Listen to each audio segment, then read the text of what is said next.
At TapMap, you pretty much collect a bunch of data on what's on store shelves, and then you supply it to a bunch of different apps.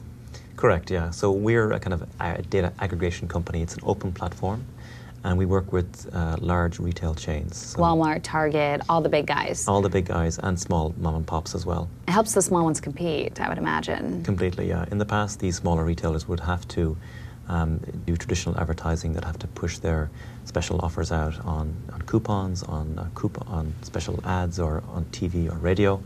And so now what they have to do is we're allowing their data to be seen on a bunch of different apps.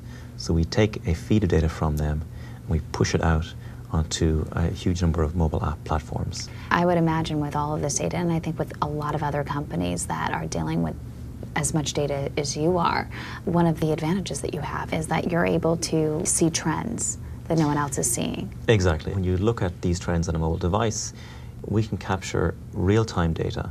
Within a couple of seconds, I know what you're searching for, I know what prices you're getting, I know where you are. So what that means is for a brand or for a manufacturer, we can tell a manufacturer there are this number of people who are searching for your brand in this region right now. In the past, they would have to get data that's about a month old, and we get data from the retailers every 24 hours, every 12 hours, even real-time data.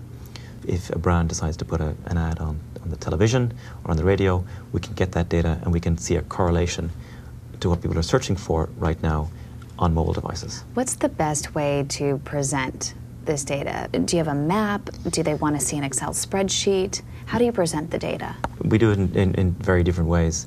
There's a map that shows you trends of which day of the week people are searching for the most products. We show the retailer which stores people are closest to when they're searching for a product. And we also show heat maps of where demand is happening in real time on a map. Is the heat map the most popular?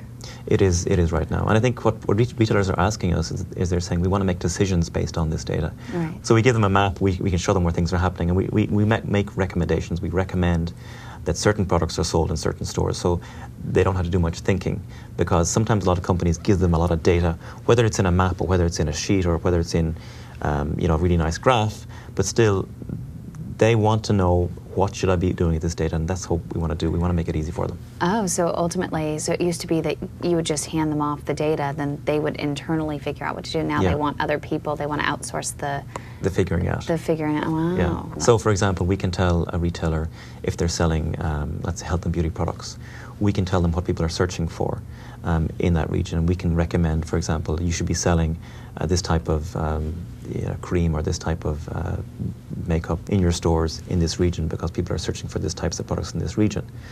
We can tell, for example, we have retailers in Europe, alcohol retailers. We know, for example, that the #1 product in Ireland that's being searched for is Jack Daniels.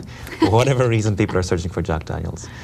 Bailey's is #2. You'd think it would be Guinness or Jameson, but those are the trends that we're seeing on mobile devices. And in Europe, the #1 beauty product? The #1 beauty product, well, we're seeing for health and beauty. Health and beauty. It's Volvic water, and it's like Evian water. It's one of those water brands.